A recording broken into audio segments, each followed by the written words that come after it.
Hello বিয়ান, কেমন আছেন সবাই? আশা করি আপনারা ভালো আছেন। আমরা আল্লাহর রহমতে ভালো আছি। আরও একটি নতুন ভিডিও নিয়ে আপনাদের মাঝে চলে আসলাম। আজকের ভিডিওটি আমি সকাল থেকেই শুরু করলাম, সকাল 11টার দিকে। সবাইকে শুভ নববর্ষের শুভেচ্ছা। পহেলা বৈশাখ উপলক্ষে আমার তেমন আনন্দ বা তেমন কোনো কিছু নেই। আগে যখন ছোট ছিলাম তখন অনেক আনন্দ হতো, যে শাড়ি কিনতাম, ছোটোবেলার শাড়ি পরে সাজুগুজু করে বেড়াতাম। এখন আর তেমন কিছু মনে হয় না যে শাড়ি কিনে পহেলা বৈশাখে শাড়ি পরে উদযাপন করবো, এরকম কিছু মনে হয় না। ছোটোবেলার ইয়েগুলো আস্তে আস্তে বড় হলে সেই সবগুলো আর মনে হয় না যে এগুলো করি। বড় হয়ে গিয়েছি, এখন 2 বাচ্চার মা। এখন আর তেমন শখ হয় না যে পহেলা বৈশাখে শাড়ি পরে বেড়াই আর আমি তেমন শাড়ি পরতেও পারি না, সেজন্য শাড়ি এবার পহেলা বৈশাখে উপলক্ষে আমরা কোনো কিছুই কেনাকাটা করিনি, বাচ্চাদের জন্য কেনাকাটা করিনি। আজকে সকালেই আমি আম্মুদের বাসায় চলে আসছি। আম্মু ফোন দিয়ে বলল যে এখানে আসো, একা একা বাসায় থাকবে, আজকে তো স্কুলও নাই। সেজন্য আম্মুদের বাসায় আসছি। আমার ছেলেকে নিয়ে আমার আব্বু মেলায় থেকে ঘুরে নিয়ে আসছে, অনেক কিছু কিনেও নিয়ে আসছে মেলা থেকে।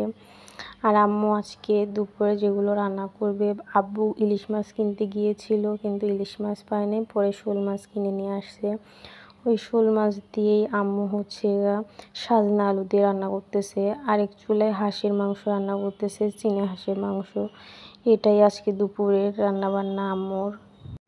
আম্মু আজকে এগুলোই দুপুরে রান্নাবান্না করবে। আম্মু আজকে গ্যাসের চুলায় রান্নাবান্না করতেছে। সাজনা আলুটা কষিয়ে নেওয়ার পরে ঝোল দিয়ে এখন সাজনা দিয়ে শোল মাছ রান্নাটাও কমপ্লিট হয়ে গেছে। আম্মুর এখন নামিয়ে নিবে। স্কুলে পিকনিকে যাওয়ার আগে ছাবের বাবাই জামাগুলো এনে দিয়েছিল, তার মধ্যে এই জামাটাই মেয়েকে পরিয়ে দিয়েছিলাম। বিকেলে এসে ঘোরাঘুরি করে আসলো। আর এই ভিডিওটুকু রাতে মেয়ে হোমওয়ার্ক করতেছে, যেহেতু পহেলা বৈশাখের দিনই মেয়েদের স্কুল ছুটি, পরের দিন থেকে ক্লাস শুরু হয়ে যাবে। সেজন্য আগের দিনের হোমওয়ার্কগুলো মেয়ে সুন্দর করে নিল। আমার মেয়ে মাশাআল্লাহ পড়াশোনায় কোনো ফাঁকি দেয় না। আমার মেয়ে যদি লিখতে দেওয়া যায় ও সুন্দর করে লেখে নেয়, পড়া কমপ্লিট করে তারপরে খেলবে। ও সন্ধ্যা লাগলেই ও পড়া কমপ্লিট করতে বসে যায়। আর মেয়ের পড়াশোনা করা কমপ্লিট হয়ে গেছে। মেয়ে বই পুস্তক সব কিছুই ব্যাগের মধ্যে ঢুকিয়ে নিল। ও নানুর বাসায় এসেও পড়তে চায়। আমার মেয়ে খুবই লক্ষ্মী একটা মেয়ে। মেয়ের পড়াশোনা কমপ্লিট করে নেওয়ার পরে আম্মু আবার সিরিঞ্জ পিটি দিয়েছে, যেগুলো ভেজে দেবে পিঠাগুলো। আমি আবার এগুলো ভেজে দিচ্ছি আমার ছেলে মেয়েকে।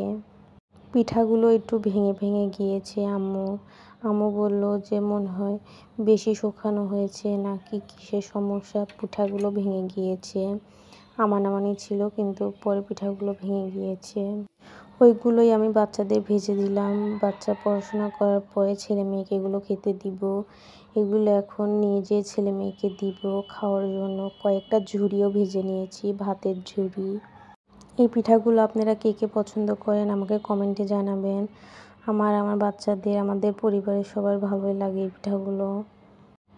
পিঠা খাওয়া কমপ্লিট করার পরে রাতে আম্মু আবার সেমাই রান্না করতেছে। দুধটা সুন্দর করে জাল দিয়ে নিচ্ছে, দারচিনি, এলাচ আর তেজপাতা দিয়ে। তারপর ওই লাচ্চা সেমাই ভেজাবে। আম্মু বলতেছে ঘন করে দুধটা জাল দিয়ে নেওয়ার পরে। আর আজকে আম্মু এই লাচ্চা সেমাইটা রান্না করবে। লাচ্চা সেমাইটা খেতে অনেক ভালো লাগে। এই সেমাইটা একদম ঘি দিয়ে ভাজা, খেতে ভালোই লাগে।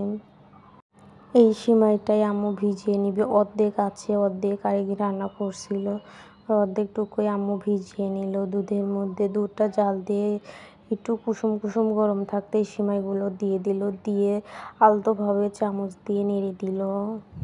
সেমাইটা ভিজে গিয়েছে, আম্মু আমাকে খেতে দিয়েছে। সেমাইটা এখন আমি খাবো।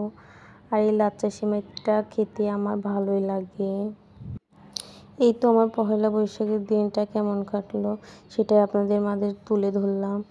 আজকের মতো ভিডিওটি আমি এইখানে শেষ করলাম। আমার ভিডিওটি যদি আপনাদের ভালো লেগে থাকে, লাইক, কমেন্ট ও সাবস্ক্রাইব করে আমার পাশে থাকবেন।